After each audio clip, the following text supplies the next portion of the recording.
আগের ভিডিওতে demand and supply zone নিয়ে আমরা আলোচনা করেছিলাম যে কিভাবে ডিম্যান্ড অ্যান্ড সাপ্লাই জোনকে মার্কেট রেসপেক্ট করে মার্কেট রিঅ্যাক্ট করে। আর আজকে সেম ওই বিষয়টা একটু আলোচনা করব এবং আজকে মার্কেট তার উপর ভিত্তি করে কিভাবে মার্কেট রিঅ্যাক্ট করেছে সেটা একটু বোঝার চেষ্টা করব, লজিকটা কি ছিল। নিচের যে সবুজ দাগটা রয়েছে এটা হচ্ছে ডিম্যান্ড জোন, ওপরের যে লাল দাগটা রয়েছে এটা হচ্ছে সাপ্লাই জোন। এটা আমি আগের ভিডিওতে আপনাদের দেখিয়েছিলাম। এই ডিম্যান্ড এবং সাপ্লাই জোনটা যদি আপনারা মার্ক করতে পারেন তাহলে আপনারা মার্কেটের ডাইরেকশন বুঝতে পারবেন, মার্কেট কোথা থেকে ডিম্যান্ড, মার্কেট কোথা থেকে রেসপেক্ট দিয়ে মার্কেট ব্যাক করবে এবং মার্কেট আবার উপরের দিকে যদি যায় কোথা থেকে রেসপেক্ট দিয়ে মার্কেট নিচে আসবে। এটা আপনারা খুব সহজে বার করতে পারবেন, আইডেন্টিফাই করতে পারবেন। তাহলে চলুন, আজকে সোমবার ছিল 11ই আগস্ট। আজকে দেখে নেওয়া যাক কিভাবে মার্কেট ডিম্যান্ড এবং সাপ্লাই জোনকে রেসপেক্ট দিয়েছে। দেখুন, প্রথমেই আমরা চলে আসবো 9:15 ফার্স্ট ক্যান্ডেল। এই যে 9:15 যে ফার্স্ট ক্যান্ডেলটা রয়েছে, এই ক্যান্ডেলটা 9:15 ফার্স্ট ক্যান্ডেল, এই ক্যান্ডেলটা দেখুন, এখানে 15 মিনিটের 3টে ক্যান্ডেল, 15 মিনিটের 3টে ক্যান্ডেল কিন্তু ডিম্যান্ড জোনটাকে কিন্তু একদম রেসপেক্ট দিয়েছে। এখান থেকে একটা সুইং বানানো হয়েছে। একটা সুইং বানানোর পরে আপনারা যদি ভালো করে দেখেন, এই সুইং থেকে এই লো যদি আমরা এখানে যদি মার্ক করি, এর পুরো 50% লেভেল দেখুন, এর পুরো 50% লেভেল এখান থেকে রেসপেক্ট দিয়ে মার্কেট একদম হায়ার হাই করে দিয়েছে। এখান থেকে মার্কেট একদম হায়ার হাই। কোথায় হায়ার হাই হয়েছে? আগের দিনের যেখানে সাপ্লাই জোনটা বানানো হয়েছিল সেই সাপ্লাই জোনে গিয়ে মার্কেট রেসপেক্ট দিয়ে এখানে মার্কেট বন্ধ হয়েছে। তাহলে যদি আমরা ডিম্যান্ড অ্যান্ড সাপ্লাই জোনটাকে যদি আমরা ঠিক মতন মার্ক করে বার করতে পারি তাহলে ঠিক দেখবেন আপনারা মার্কেটের একটা ডাইরেকশন বুঝতে পারবেন। তো চলুন আজকে আবার আলোচনা করে যাক যে মার্কেট কালকে আগামীকাল কোন দিকে যেতে পারে। প্রথমেই বলে রাখি, এই মার্কেটে কোনো স্ট্র্যাটেজি 100% ওয়ার্ক করে না। টোটালটাই আপনার সাইকোলজি এবং demand supply zone, IV, PCR, option চেনের ওয়াই, সমস্ত কিছুর ওপর ডিপেন্ড করে আপনি মার্কেটের একটা ডাইরেকশন প্ল্যান করতে পারেন। কিন্তু সেখানে আপনাকে কি করতে হবে? রিস্ক ম্যানেজমেন্ট করতে হবে।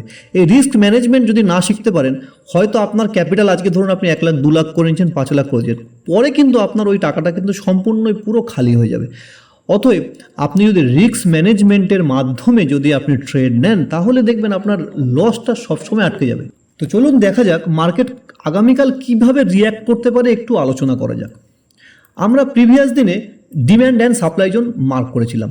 এখানে এই সবুজটা রয়েছে ডিম্যান্ড জোন আর ওপরে এটা রয়েছে সাপ্লাই জোন। তাহলে আজকে মার্কেট সাপ্লাই জোনে এসে মার্কেট বন্ধ হয়েছে। তাহলে কি আমরা এখান থেকে বলতে পারি কালকে এখান থেকে মার্কেট আরও হায়ার হাই হতে পারে, কিংবা এখান থেকে মার্কেট পড়ে যেতে পারে? দুটোর মধ্যে যে কোনো একটাই হতে পারে। আবার দেখা গেল এই দুটোর মধ্যে একটাও হলো না, মার্কেট এখানেই কনসলিডেশন করলো, হতেই পারে, কেউ বলতে পারবে না। তাহলে আমরা একটা আনুমানিক কি করে বার করব? এখানে যখন সাপ্লাই জোন রয়েছে, আমরা চার্টটাকে ছোট করে একটু ওপরে যাই, ওপরে আর কোথায় কোথায় সাপ্লাই জোন আছে যেখান থেকে মার্কেট পড়েছিল সেটাকে আমরা একটু মার্ক করব। দেখুন এখানে এই যে একটা সাপ্লাই জোন আছে, দেখুন এখান থেকে মার্কেট উঠে কিন্তু মার্কেট এখান থেকে এতটা পড়েছে, ঠিক আছে। তার উপরে আবার দেখুন একটা সাপ্লাই জোন, এখান থেকে মার্কেট এতটা পড়েছে, আবার একটা সাপ্লাই জোন, মার্কেট দেখুন এখান থেকে এতটা পড়েছে। তাহলে মার্কেট যখন আজকে আমরা দেখেছি এই ডিম্যান্ডকে রেসপেক্ট দিয়ে এই সাপ্লাই জোনে এসছে, তাহলে মার্কেট যদি আগামীকাল এই একটা সাপ্লাই জোন, এই একটা সাপ্লাই জোন, এই একটা সাপ্লাই জোন, এই 3টে সাপ্লাই জোনটাকে আমাদের আগে ফলো করতে হবে, কোনটাকে রেসপেক্ট দিচ্ছে। আমাদের সকালবেলা যখন মার্কেট চালু হবে, এই না যে এই সাপ্লাই জোনে আসলো আমরা এখানে সেল করলাম, এখানে আসলো সেল করলাম, এখানে আসলো সেল করলাম। আমাদের আগে কনফার্মেশন নিতে হবে। আমি আগের ভিডিওতে আপনাদের বলেছি কিভাবে কনফার্মেশন নিতে হয়।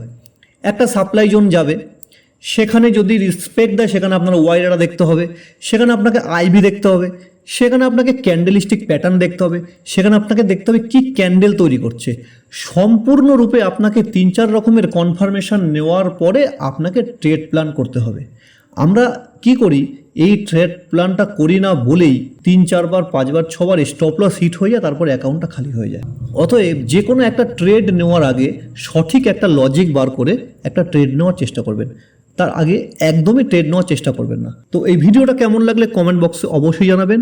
ভিডিওতে নতুন হলে সাবস্ক্রাইব করতে কিন্তু একদম ভুলবেন না। আর আপনার কাছে যদি ডিম্যাট অ্যাকাউন্ট না থাকে তাহলে আমার এই ভিডিও ডেসক্রিপশন বক্সে ডিম্যাট অ্যাকাউন্টের লিঙ্ক দেওয়া আছে, ওখান থেকে আপনি ফ্রি অফ কস্টে ডিম্যাট অ্যাকাউন্ট খুলে নিতে পারবেন। তো দেখা হচ্ছে পরের ভিডিওতে। নমস্কার, ভালো থাকবেন।